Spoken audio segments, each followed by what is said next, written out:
Welcome to Heartbreaker, your love radio. Samantha was in the midst of an emotional whirlwind. Tears streamed down her face as she knelt beside Max, her longtime dog. Max, a 13-year-old Labrador, was visibly weak, with tired eyes and a thin body. The veterinarian, Dr. Carlos, approached with a compassionate expression. "Samantha, I know this is very difficult, but Max is suffering. He no longer has any quality of life, and letting him go is an act of love," Dr. Carlos said, placing a comforting hand on her shoulder. She nodded, trying to hold back her tears. "I know, doctor. I just want him to know how much he was loved," she replied, stroking Max's head. Max gave her a look of gratitude and serenity. The process was quick and peaceful. Max slowly closed his eyes, and Samantha felt as if a piece of her heart was being torn away. "Goodbye, my friend," she whispered, kissing the dog's forehead. After saying goodbye to Max, Samantha headed to the hospital where her mother was admitted. Her mother, Dona Helena, was fighting an aggressive cancer. As she entered the room, Samantha saw her mother lying in bed, surrounded by tubes and monitors.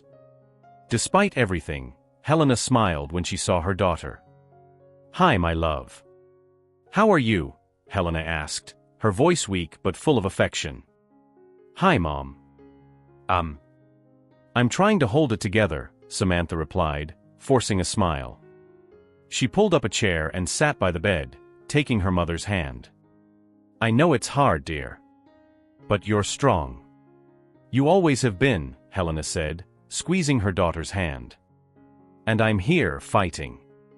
We'll face this together." As they talked, Samantha couldn't help but think about the final exams of her accelerated nursing course.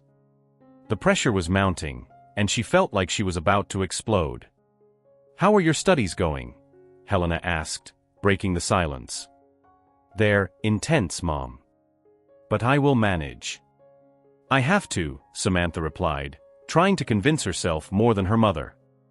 Helena looked at her daughter with pride. "You will succeed, Sam. You have a nurse's heart. You've always cared for everyone around you. Now it's time to take care of yourself too."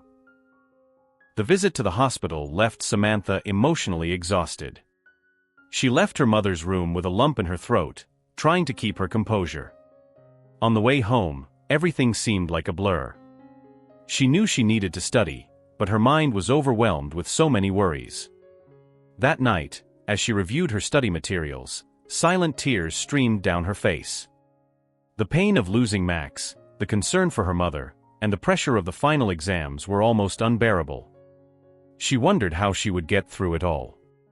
The next day, Samantha woke up with swollen eyes from crying so much.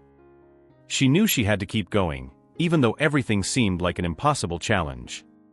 When she arrived at college, her classmates noticed something was wrong. "Sam, are you okay?"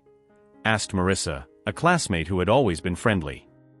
"I'm trying to be," Samantha replied, forcing a smile. "If you need anything, we're here for you," Marissa said, placing a comforting hand on Samantha's shoulder. The words of support from Marissa and other classmates gave Samantha a small sense of relief, but the journey was far from over. That afternoon, Samantha returned to the hospital to visit her mother. As she entered the room, she saw that her mother was being cared for by a nurse named Anna, who always had a welcoming smile on her face. Samantha. "How's your mom today?" Anna asked, while adjusting Helena's medication. "She's holding strong as always," Samantha replied, feeling a bit of hope at seeing the nurse's dedication. Anna smiled. "Your mom is a warrior. And so are you, Samantha. I know you're going through a tough time, but remember to take care of yourself too. You are important." Anna's words deeply touched Samantha. She knew she needed to be strong for her mother, but she also needed to find ways to take care of herself. Days passed, and Samantha continued to dedicate herself to her studies, finding strength in unexpected places. On a particularly difficult afternoon, while reviewing notes in the library, she was approached by a classmate named Raphael. "Sam, I heard you might need help with pharmacology." "I can help if you want," Raphael offered, with a friendly smile. Samantha was surprised, but gratefully accepted the offer. Thank you, Raphael. Any help is welcome. They spent hours studying together, and Raphael proved to be a great support. Each small gesture, each word of encouragement, helped Samantha regain her lost confidence. Finally, the day of the final exams arrived. Samantha woke up nervous but determined. She knew she had done everything she could to prepare. As she entered the exam room, she took a deep breath and remembered her mother's words, "You are strong. You always have been." The hours passed slowly, but Samantha stayed focused. When she finished the last exam, she felt immense relief. She knew that regardless of the outcome, she had done her best. As she left the room, she was greeted by her classmates, who applauded and hugged her. "You did it, Sam. We're so proud of you," Marissa said, with a radiant smile. Samantha smiled, feeling a wave of emotions. "Thank you, everyone. I don't know what I would have done without you." When she shared the news with her mother, she saw tears of pride in Helena's eyes. "I knew you would do it, my daughter. I always believed in you," Helena said, holding Samantha's hand tightly. Samantha, emotional, replied, "All of this is for you, Mom. And for Max. You are my inspiration." It was a particularly stressful weekend for Samantha. She was already emotionally exhausted from the painful events she was facing, but fate seemed to have decided to test her resilience even further. That Saturday, while driving to Whataburger for a quick meal, her car began making strange noises. Ignoring the feeling that something worse might happen, she entered the drive-thru, hoping the car would hold out at least until she could get her order. Unfortunately, Samantha's car had other plans. In the middle of the drive-thru, it came to a complete stop, emitting one last metallic groan before falling silent. Samantha's heart sank. She was already at her emotional limit, and this new layer of frustration seemed unbearable.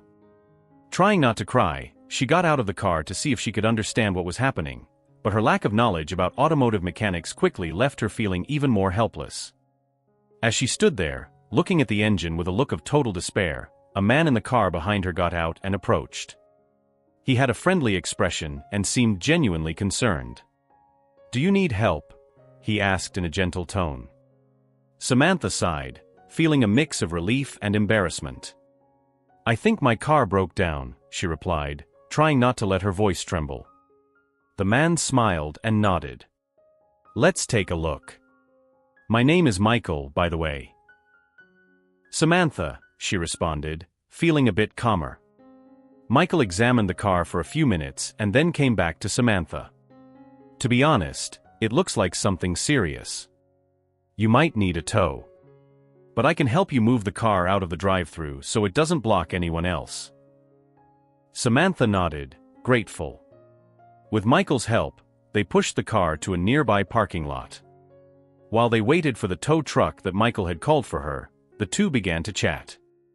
"Thank you, really," said Samantha, feeling a bit lighter thanks to Michael's kindness.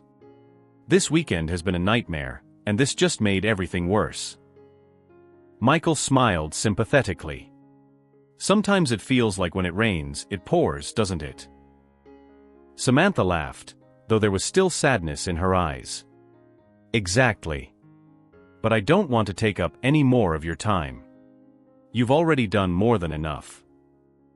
"Don't worry," Michael said with a wave of his hand. "I'm happy to help. Sometimes, we all need a bit of kindness." After the car was towed, Samantha finally returned home, feeling a bit more hopeful thanks to Michael's help. However, as she opened the door to her apartment, hope quickly turned into a new kind of pain. She found Jake, her boyfriend of 7 years, sitting on the couch with a guilty expression on his face. Before she could ask what was going on, he began to speak. "Samantha, we need to talk," he said, his voice trembling slightly. Samantha felt a chill run down her spine. She knew something terrible was coming. "What is it, Jake?" she asked, trying to stay calm. Jake took a deep breath before speaking. I cheated on you. With Emily." Samantha's world seemed to crumble. Emily was one of her closest friends, and the double betrayal hit her like a punch to the gut. She was silent for a moment, trying to process the information. "How could you do this to me?" she finally asked, her voice breaking with pain. Jake hung his head, unable to respond. Samantha felt a wave of anger and sadness wash over her. "Get out, Jake. Now," she shouted, pointing to the door. Jake hesitated for a moment, but the intensity of Samantha's gaze made him get up and leave quickly. As soon as he was gone, Samantha fell to her knees, unable to hold back her tears. She felt betrayed, lost, and utterly alone. The next morning, Emily showed up at Samantha's door, her eyes red and swollen. She looked as devastated as Samantha felt. "Please, Samantha, let me explain," Emily pleaded. Samantha let her in, though she wasn't sure she wanted to hear what Emily had to say. "It was a terrible mistake, I know," Emily began, her voice full of desperation. "I was drunk, confused. I don't know what happened. But please, don't tell Ethan.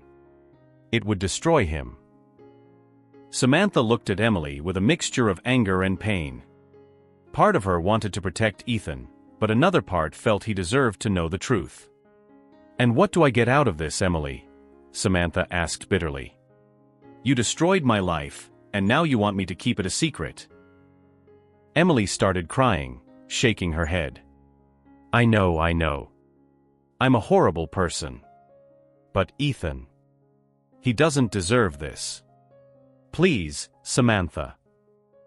Samantha closed her eyes, trying to decide what to do. The pain of betrayal was still fresh, and she wasn't sure if she could live with the guilt of not telling Ethan. Finally, she made a decision. "I can't do that, Emily. Ethan deserves to know the truth." Emily cried even more, but Samantha stood firm. "Samantha, please listen to me," Emily pleaded, holding Samantha's hand across the table. "I know I made a mistake.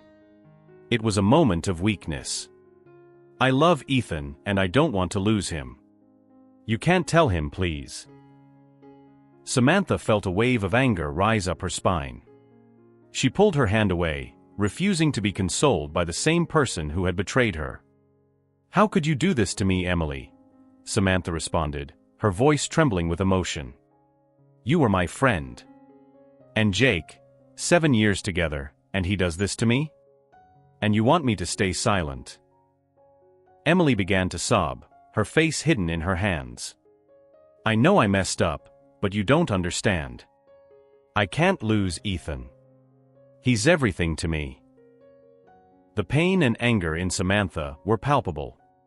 She knew that by telling Ethan the truth, she would be destroying Emily's world, but she also knew she couldn't carry this burden alone. "I'm sorry, Emily. I can't live with this lie. Ethan deserves to know the truth," Samantha said firmly, standing up and leaving Emily alone at the table.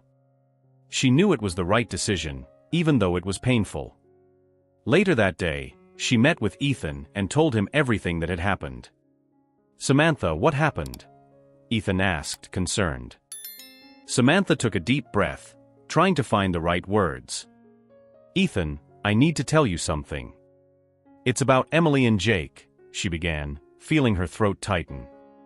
The words came out in a rush, and Samantha told him everything. Every detail, every feeling, every betrayal. Ethan was silent, shocked, as the truth hit him like an avalanche.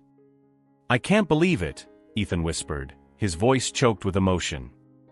"How could she do this to me? And Jake, he was my friend too."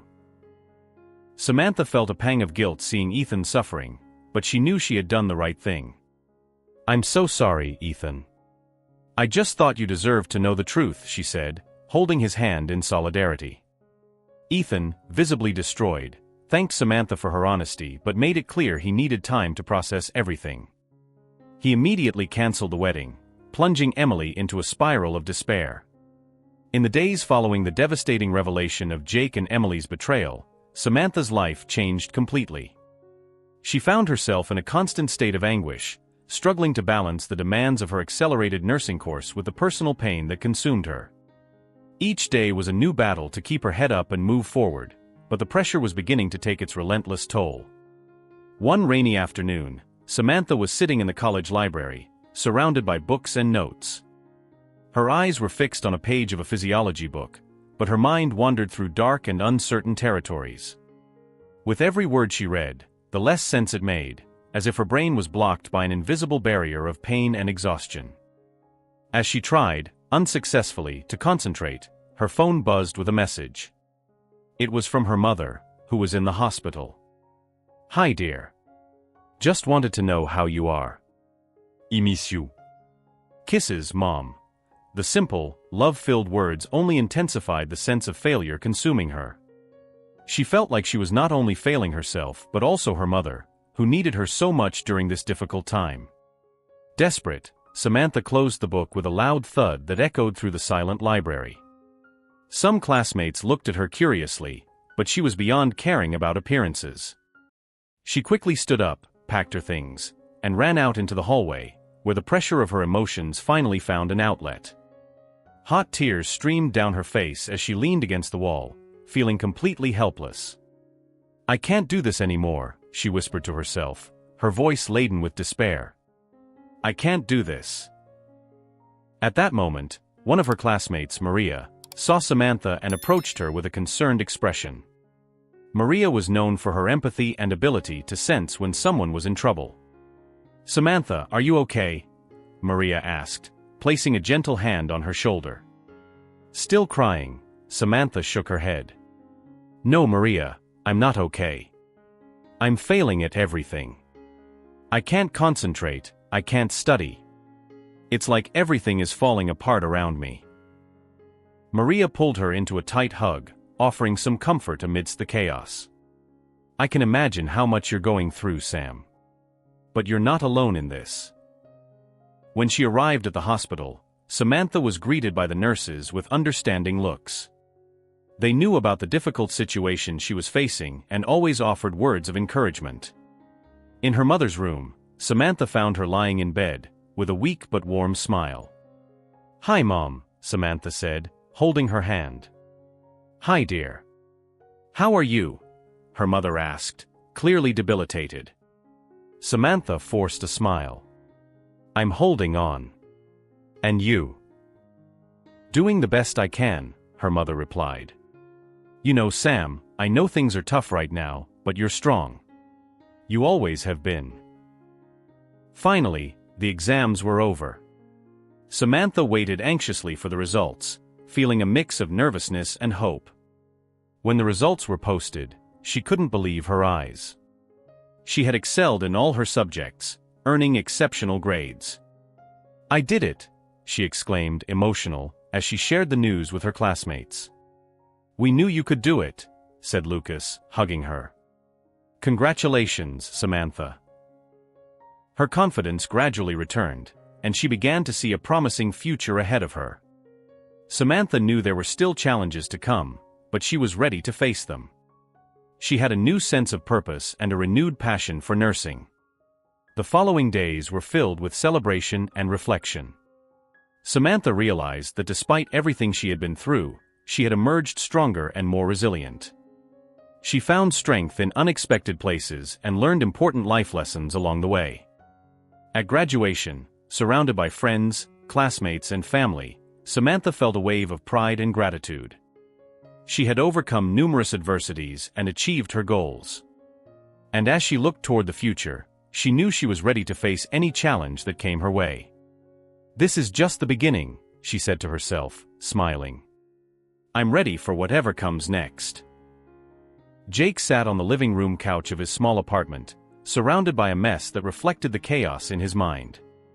He had spent weeks replaying the moment Samantha discovered his betrayal, the pain in her eyes, the anger, the disappointment. Betraying her with Emily, a close friend of Samantha's, was a monumental mistake, a lapse in judgment he knew was irreparable. Meanwhile, Samantha was finally beginning to find some balance in her life. After turbulent weeks, she had dedicated herself entirely to her nursing studies, finding strength and purpose in adversity. Her classmates supported her, and the nurses at the hospital where her mother was admitted offered words of encouragement that helped her move forward. Jake, on the other hand, felt the weight of his actions more than ever. He knew he needed to do something to try to make amends, even though he knew reconciliation was unlikely. Gathering his courage, he decided to seek out Samantha to ask for forgiveness.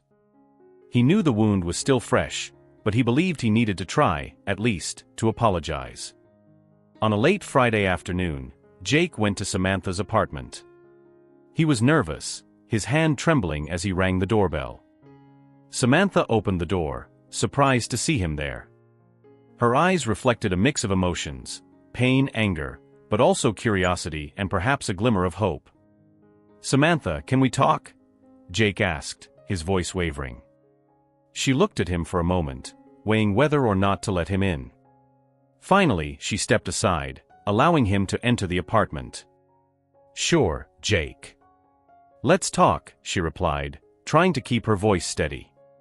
Jake walked in and sat on the couch while Samantha remained standing, crossing her arms. He took a deep breath, trying to find the right words. "Samantha, I know I hurt you deeply. I made a terrible mistake, and there's no excuse for what I did. I just wanted to say that I'm truly sorry." "Really?" Samantha looked at him, her expression serious. "Jake, do you think a simple 'I'm sorry' can erase everything that happened? You betrayed me with one of my best friends. You broke the trust we built over 7 years." Jake lowered his head, feeling the weight of her words. "I know, Samantha. I know I can't change what happened. But I'm here because I want to try to make amends, somehow. I want you to know that I'm sorry and that I'll do whatever it takes to fix this." She sighed, running a hand through her hair. "Jake, I appreciate that you came here to apologize. But the truth is, we can't go back in time. What you did, the pain you caused, can't be undone. I need to move forward with my life without you." He lifted his head, seeing the determination in her eyes. "I understand. I just want you to know that I really am sorry and that if you ever need me, I'll be here."